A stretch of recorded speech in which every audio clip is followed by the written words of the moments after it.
2 years with Canon R6, a comprehensive review and journey.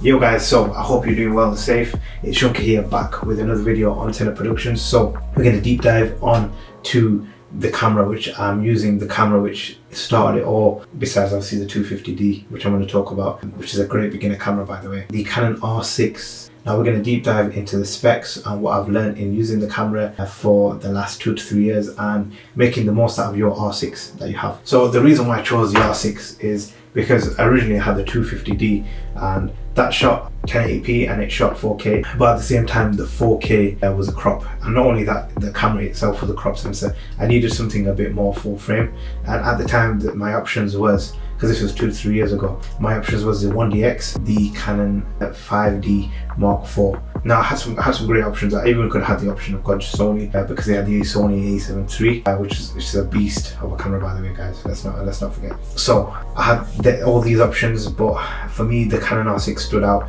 with the specs, with the 1080p with the 4K full frame, and as well as that with the 1080p shooting at 100 frames per second. Not only that guys, the hybrid as well, so that you can shoot both photos and videos in high quality, and that was my main concern when shooting content, because at the time I was doing commercial shoots and I did 1 or 2 weddings when I was like, okay, so if I want to up my game I need to up my camera. Because when I first got the Canon R6 I didn't have the mirrorless lenses, I didn't have the small rig cage, I barely had a microphone, and I didn't really have a proper lighting setup. I lacked a lot of things, so it wasn't really the camera that I wasn't really pleased with. It is what the camera could do, because when I bought the camera, like let's say you're a beginner, you buy a camera that's worth about £3,000 to £4,000, you would think of the world of the camera. You'd think that the camera would shoot in raw lens, you'd think that the camera could, you know, make you money so easy.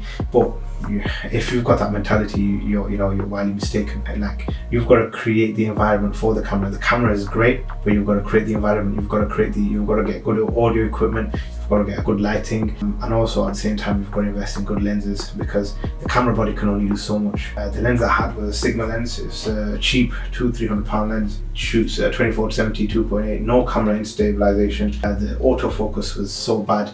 This lens was I think it came out in 2007, this lens. I picked it up from a good friend of mine, a photographer, a really nice guy, Danny Photography, and he sold it for me for a really good price that I can't say no to. I picked it up, and don't get me wrong, it had its uses, definitely. In time that lens that I was using was so heavy, like, don't get me wrong, I'm not complaining about the weight, it's the gimbal as well, so the stabilization was a lot harder, and the autofocus was terrible, especially when it comes to like weddings. Couldn't really seem to get focus on, and I decided, you know what, let's upgrade the game and get the better lenses. And when I started increasing in my gear, that's when I grew into the liking for the Canon R6. That's when I grew into how great it actually is, the camera itself, the body, because I realized that the camera body can only do so much. It's what the videographer or the content creator has that differentiates the camera body and what the camera body can do. So like the audio, the decibels, I had to research that. I had to research color science, C-log, which I'll be mentioning on a different video. The rig, which you can add so much to. You can add a monitor, you can add lighting, handles for extra freehand stability.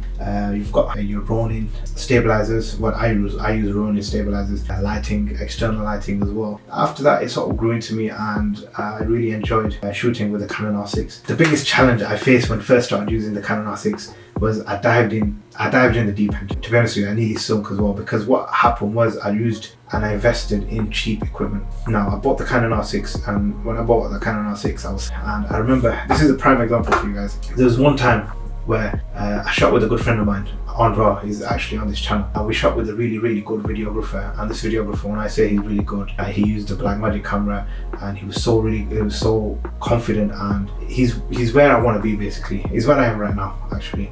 And not only that, like he'd worked for JD, he'd worked for Anthony Joshua, he'd do a lot of big gigs, and he saw me and he saw the amount of creativity and enthusiasm I had in the creative side. Now when I had this Canon R6, I had obviously the 24 to 70mm lens, and I bought a cheap SD card off Facebook Marketplace, I kid you not, and it was about £14 for a 256 gig SD card. Now knowing me, I thought that was a bargain. I bought it, I actually took it on the day of the shoot. I didn't have formatted it and everything, but I didn't have time to test it it out. So we went onto the shoot. I got some amazing footage. I could see the footage, and I even got the guy's number, the videographer Alabi, which is a great guy, by the way. Shout out to him.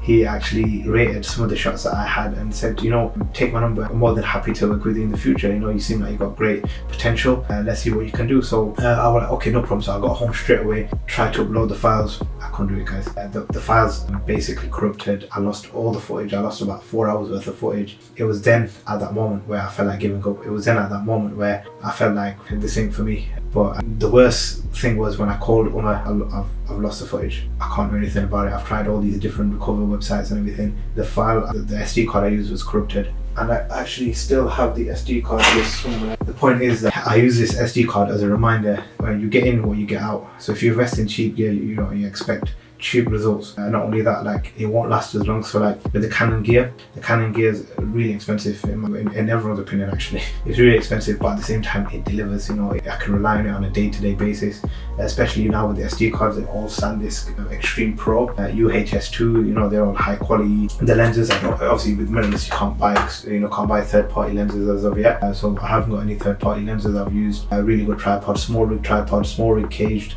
protect the camera body. So like, that's one lesson I've learned in the industry, is that do not buy cheap gear. And let's go onto the technical sides, guys, of the Canon R6. So for starters, guys, the autofocus is absolutely amazing. It shoots 4K at 50 frames per second at full frame, has in-body stabilization, up to 8 stops of shake correction, making it easier to capture clear images in low light with longer lenses. It has connectivity as well, so you can connect it via Bluetooth or Wi-Fi for easy sharing, which I'm using on my phone, and you can use it outdoors as well. And not only that, it's got a weather sealed body, making it resistant to dust, moisture, which is great for outdoor shoots. I use it a lot when it's raining and snowing in really bad conditions, and I've had it for the last 3 years, and it's served me well, guys. It's doing really well. You also have access to Canon C-Log 3. Now that can record also in 422 internal recording. That I will get onto in a different video. That in itself is a long process to explain, to go through, and I feel like that in itself is a video on its own. So in summary, guys, the Canon R6 is a great, robust, versatile camera that meets the diverse needs of professional content creators. It's got a balance of great video features, great image features, and I feel like it's a great camera for beginners that are wanting to up their game to another level. But on the other hand, guys, you've got to keep into account that the mirrorless camera only work best with the mirrorless lenses, and at the same time they're really expensive. There's no other third-party lenses that create Canon RF lenses, so you've got to take that into account when buying a mirrorless camera, especially the Canon R6. And finally, something that I haven't really talked about a lot is overheating issues. So when you're shooting 4K at 50 frames, it does have the tendency to overheat, especially on weddings, which is why I wanted to upgrade to a better camera. But if you're shooting 1080p and you're more than happy to shoot 1080p for your weddings and for the promo content, then by all means use the 1080p, and also use the feature of the 100 frames per second where you're taking most out of the camera, and as well as that, the image quality is amazing for for weddings, as well as any form of content creation. So the R6, the plans for the R6 is going to be used as a second cam, and now I'm itching to either get the C70 or the Canon R3, but that will be revealed on a later video, and I have to think about pricing and what happens in the future of Tenet productions. But anyways, guys, that's me, Shankar. Take care, stay safe, and always wash your hands.